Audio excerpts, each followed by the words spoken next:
الحمدللہ رب العالمین والصلاة والسلام علی خاتم الانبیاء والمرسلین اما بعد فاعوذ باللہ من الشیطان الرجیم بسم اللہ الرحمن الرحیم۔ گوہر پبلیشرز کی جانب سے حافظ محمد وقاص فریدی آپ سے مخاطب ہے۔ آپ کو گوہر پبلیشرز کے پلیٹ فارم پہ خوش آمدید کہتا ہوں۔ Our motto is redefining the geography of education through digital resources for conceptual learning۔ معزز اساتذہ کرام، آج ہم گوہر اسلامیات کلاس 4 کا آغاز کرنے جا رہے ہیں اور سب سے پہلے ہم پڑھیں گے گوہر اسلامیات کلاس 4 کے باب اول کے حاصلات تعلم۔ محترم اساتذہ کرام، گوہر اسلامیات کلاس 4 کا باب اول، اس کا عنوان ہے قرآن مجید و حدیث نبوی صلی اللہ علیہ وآلہ آلہ وصحبہ وسلم۔ اس باب میں 4 سبق ہیں۔ پہلا سبق جس کا عنوان ہے حفظ قرآن مجید، اور یہ سبق گوہر اسلامیات کلاس 4 کے صفحہ نمبر 5 پر موجود ہے۔ اس سبق کی تکمیل کے بعد آپ کے طلباء اس قابل ہو جائیں کہ وہ سورۃ الفیل، سورۃ الماعون، سورۃ الکافرون اور سورۃ اللہب کو حفظ کر سکیں، قرآن مجید کی صورتوں کو درست تلفظ اور روانی کے ساتھ زبانی یاد کر سکیں اور انہیں نماز میں اور نماز کے علاوہ زبانی پڑھ سکیں۔ محترم اساتذہ کرام، طلباء کی قرات کی درستی کے لیے کسی معروف قاری صاحب کی آواز میں قرات سنوائیں، مقابلہ حسن قرات کا انعقاد کروائیں اور بہترین قرات کرنے والے طلباء کو انعامات دیں اور ان کی حوصلہ افزائی بھی ضرور فرمائیں۔ معزز اساتذہ کرام، گوہر اسلامیات کلاس 4 باب اول کا دوسرا سبق جس کا عنوان ہے حفظ و ترجمہ۔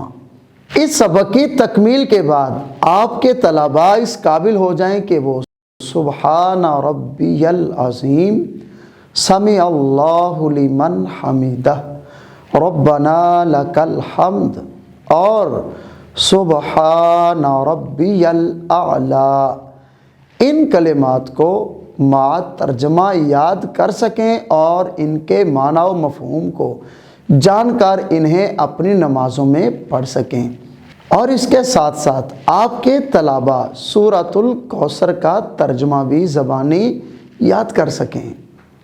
محترم اساتذہ، طلباء کو نماز کے کلمات درست تلفظ کے ساتھ یاد کروائیں اور انہیں ان کلمات کے معنی و مفہوم بھی سمجھائیں۔ طلباء کو رکوع اور سجود کا صحیح طریقہ بھی سکھائیے۔ طلباء کو کوثر کا مفہوم ضرور بتائیے۔ معزز اساتذہ کرام، گوہر اسلامیات کلاس 4 باب اول کا تیسرا سبق جس کا عنوان ہے حدیث نبوی صلی اللہ علیہ وآلہ آلہ وصحبہ وسلم۔ اس سبق کی تکمیل کے بعد آپ کے طلباء اس قابل ہو جائیں کہ وہ 5 مختصر احادیث مع ترجمہ یاد کر سکیں، ان احادیث کو سمجھ کر روزمرہ زندگی میں ان کی تعلیمات پر عمل کر سکیں، اور طلباء کو حدیث کی اہمیت سے ضرور آگاہ کیجیے۔ طلباء کو مجوزہ احادیث کی تعلیمات پر عمل کرنے کی ترغیب بھی دلائیے۔ طلباء کو ان احادیث پر عمل کرنے کے چند مواقع بھی بتائیے۔ طلباء کو ان احادیث کا مفہوم روزمرہ زندگی کی عملی مثالوں کے ذریعے ذہن نشین کروائیے، اور نبی کریم صلی اللہ علیہ وآلہ آلہ وصحبہ وسلم کو اخلاق کی اصلاح کے لیے بھیجا گیا۔